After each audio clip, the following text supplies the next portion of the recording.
네, 안녕하세요. 염승환 지도입니다. 자, 오늘 이제 강의할 내용은 한국은 거대한 경기 민감주다. 한국 시장의 좀 특징을 이해하시면 좋을 것 같아서 한번 참고하시면 될 것 같고요. 저 위에 미국 기업들 보이시죠? 애플, 마이크로소프트, 구글, 아마존, 테슬라, 한국 기업들 삼성전자, 현대차, 포스코, 그다음에 현대중공업, HMM 뭐 이런 기업들이 있는데 뭐 어떤 차이가 좀 느껴지시나요? 네, 차이들이 좀 보이시지 않을까 싶긴 한데 보면 미국 기업들은 애플, 뭐 마이크로소프트, 구글, 아마존 세계 1등 기업들이죠. 다 시장을 이끄는. 경기에 물론 민감할 수 있죠. 뭐 경기 안 좋으면 당연히 뭐 스마트폰도 덜 팔리고 하니까 전기차도. 그렇지만 워낙 브랜드 가치도 뛰어나고 경기에 아주 민감하진 않아요. 예. 마이크로소프트의 뭐 오피스라든가 프로그램 이런 것들이라든가 구글의 검색 이게 경기 안 좋다고 안 쓰나요? 그런 거 아니죠. 예. 근데 우리나라의 삼성전자, 현대차, 포스코 주로 이 기업들 현대차 제외하고는 대부분의 기업들이 뭐죠? 소비자한테 제품을 납품하는 게 아니라 기업들한테 납품하죠. 예. 약간의 중간재라고 보시면 돼요. 중간재. 그게 많죠. 예. 그래서 이 기업들은 특징이 경기에 굉장히 민감해요. 중국 경기가 안 좋아지잖아요. 철강 가격이 떨어져서 포스코가 힘들어지고 글로벌 물동량이 둔화한다. HMM 컨테이너선 운임 지수죠.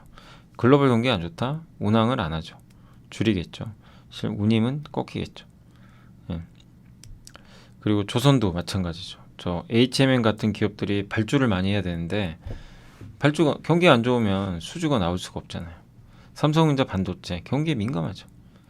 경기가 좋아야 IT가 많이 팔리고 자동차 역시 뭐 경기에 당연히 민감하죠. 예. 경기가 좋아야 사람들이 차를 많이 사니까. 한국 기업들은 이제 미국이 경기를 영향을 안 받는 게 아니라 특히나 한국 기업들은 이런 부분들이 굉장히 좀 심하다라고 봐주시면 좋을 거예요. 그래서 한국은 기업들 큰 기업들이 좀 대부분 경기에 되게 민감한 기업들이에요. 미국과 달리. 그래서 경기 민감주다. 흔히 이거를 용어로 시크리컬이라고 합니다. 영어로 시크리컬. 예, 그거를 좀 이해하시면 좋을 것 같고. 그리고 이제 한국 증시의 특징 중에 또 하나가 아까 거대한 그래서 반박자 빨리 투자하셔야 돼요. 한국은 그냥 눈에 보이는 대로 투자하시면 안 되고 미리 예측을 해야 돼요. 저런 경기 민감주 투자할 때 뭐냐면 주가가 6에서 12개월 먼저 선행해요. 그래서 내년 하반기에 좋아질 것 같아요. 그러면 보통 이제 그 하반기 7월부터 좋아지면은 뭐 1월이나 2월 경에 투자를 고민하시면 좋아요. 네. 미리 선반영을 당겨서 합니다. 그래서 방향성을 보고 하셔야 돼요. 근데 지금 아무리 좋아도 6개월 후에 안 좋아질 것 같아요. 지금 흐름들을 보니까 6개월 후에는 꺾인. 지금은 너무 좋은데 그럼 파셔야 됩니다.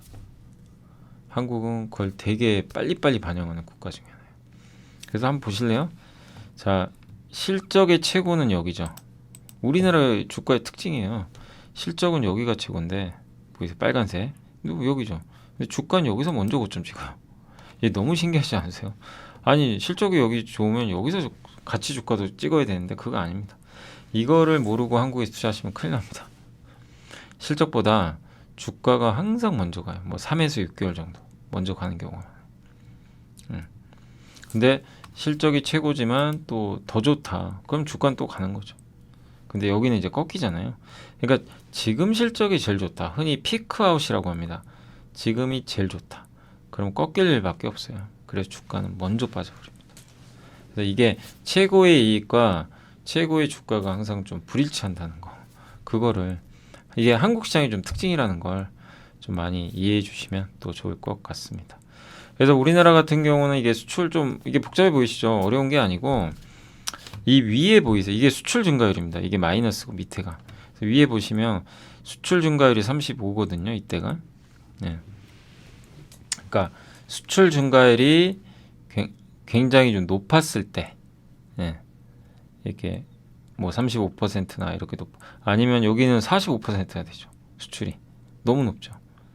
무슨 얘기냐면 우리나라는요 수출 증가율이 30% 넘을 때 주식을 투자하면 안 됩니다. 아니 뭔 소리냐? 수출이 저렇게 잘 되는데 왜 투자를 안 해? 이럴 수 있는데 아니에요. 한국은 수출 증가율이 계속 오르다가 30% 40% 넘는 최대 수출들이 막 쏟아지죠. 그러면은 결국 급락하더라고요. 실제로 보시면 2000년에 코스피가 수출 35% 최고점 찍은 이후로 수익률 이제 저점까지 계산해 본 거거든요. 마이너스 반토막 났습니다. 45%일 때 20%, 36%도 엄청 좋은 수출인데 43%. 이때만 성공했어요. 이때 그 수출이 42% 증가했는데 주식시장 19% 올랐으니까. 물론 19% 오른 게 많이 올랐다고 볼 수는 없겠죠. 당시 또 시장 좋았으니까.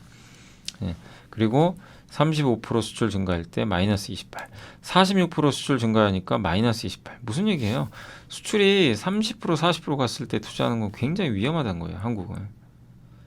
예. 자, 반대로 수출이 마이너스 20 찍었죠. 그로부터 88% 올라갑니다. 주가가. 자, 수출이 마이너스 34. 그러니까 수출도 일정 밴드가 있어요. 보통 20에서 15% 정도 돼요. 요 사이인데 뭐 저렇게 34% 가는 경우도 있고. 근데 보통 저렇게 마이너스권이 몇 달 이어지면 그 다음에 플러스 전환합니다. 수출이. 그게 통상적인 데이터예요. 이때도 보시면 주가 올랐죠. 수출이 마이너스 15인데 24. 마이너스 25까지 갔는데 수출이 코로나 때 61% 주가 상승 나옵니다. 예. 그래서 작년에도 그러니까 뭐 23년도죠. 23년에도 수출이 한 17% 정도 감소했는데 여기가 주가는 15%나 올랐던 거죠. 예. 그래서 이제 여기 보시면 수출이 지금 2023년도에 마이너스 17까지 찍었어요. 2022년 10월에. 그때가 최저점이고 실제로 수출이 계속 증가율이 감소하면서 23년도 제가 12월에 찍고 있는데 23년 10월하고 11월은 수출이 플러스 났습니다. 주식시장은 이미 많이 올라 그랬죠. 당시 저점 찍었을 때 22년 10월이 수출이 최저점이었어요. 1월이 수출이. 예. 그리고 수출 전환 마이너스 전환된 게 2022년 10월. 무슨 얘기냐면 수출이 마이너스 나면요 그 전부터 주가는 이미 빠져 있어요. 계속 빠집니다. 쭉쭉쭉 빠져요. 그러다 마이너스가 되면 그때부터 분할로 주식을 샀을 때 분할로요. 한 번에 바닥 찍고 막 가는 경우가 없으니까 모아 가는 거죠. 수출 증가율 안 좋아 더 모으는 겁니다. 되게 좀 이상하죠.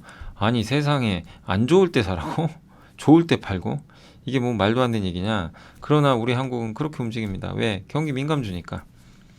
그래요. 진짜 실제로 데이터가 증명하잖아요. 지금. 수출이 막 30% 40% 증가할 때 샀을 때 결과가 처참합니다. 한 번 빼고. 수출이 막 마이너스 20 찍고 마이너스 역성장. 아니 수출이 마이너스면 우리나라 안 좋다는 얘기잖아요. 경기가. 근데 그때 투자를 해서 좋은 기업들을 천천히 분할로 했으면 하고 나면 나중에 올라가요. 또. 23년도에도 그게 증명됐죠. 22년 10월에 코스피가 2160 찍을 때 수출 마이너스 전환이 됐거든요. 23년 지금 6월이거든요. 아니 12월이거든요. 지금 코스피가 2600입니다. 이해가 안 가죠. 어쨌든 지수는 20% 가까이 올랐어요. 그리고 실제로 수출도 플러스가 지금 나면서 수출까지 지금. 그러니까 너무 신기하게도 좋아질 걸 미리 반영해요. 미리 알고 올라갑니다. 근데 나중에 또 수출이 뭐 예를 들면 30% 또 올라간다, 넘는다. 그럼 조심해야 돼요.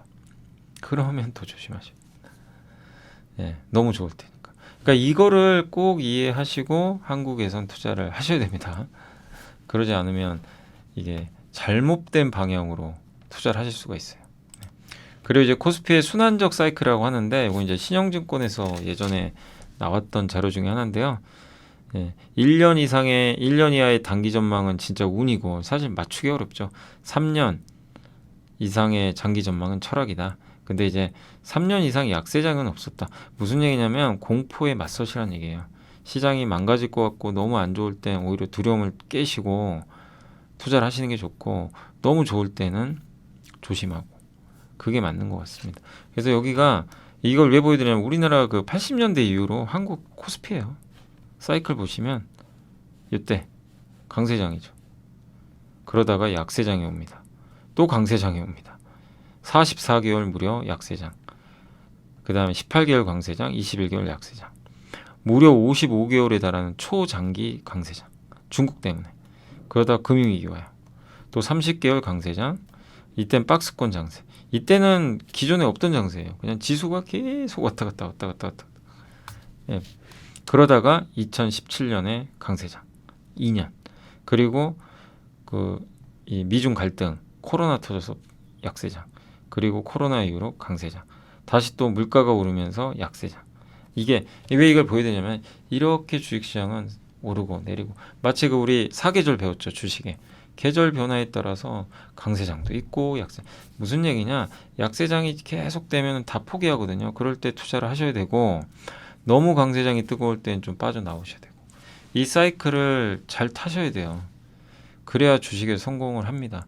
이 사이클을 못하면 되게 어려워요. 근데 반대로 해야 되는 거죠. 내가 우리 인간의 생각과 반대로 해야 되다 보니까 그게 너무 힘들어요. 좋을 때 팔아야 되고 안 좋을 때 사야 돼요. 그게 말은 쉽죠. 근데 그렇게 안 하면 돈 못 법니다, 한국은. 그래서 이걸 책에도 담은 거예요. 네.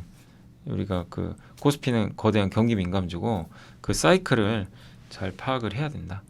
네, 그걸 말씀을 드리는 겁니다. 그걸 좀 이해하셔서 투자를 좀 하셨으면 좀 좋을 것 같고요. 그리고 이제 모든 약세장의 공통점은요, 언젠간 다 끝납니다, 이렇게. 네, 그러니까 약세장이 너무 여기 보시면 마이너스 51% 빠졌거든요. 638일 동안. 근데 1165일 동안 회복이 돼요. 무슨 얘기냐면 언제든 회복은 됩니다. 시장은 장기적으로 우상향합니다. 오르고 내리고 오르고. 그러나 이 우상향하는데 내가 쌀 때 사야죠. 예. 그래서 약세장이 점점 심화될수록 겁내지 마시고 용기를 내시고, 강세장이 뜨거울수록 조금 조심하고, 예. 그렇게 좀 봐야 되는 게 이 주식시장의 속성인 것 같아요. 예. 그래서 이 공포스러울 때 투자하자는 그런 말씀을, 특히 한국은 이게 더 잘 맞는다라고 말씀을 드리겠습니다. 네. 자, 그래서 이런 이제 흐름을 말씀드렸고, 예.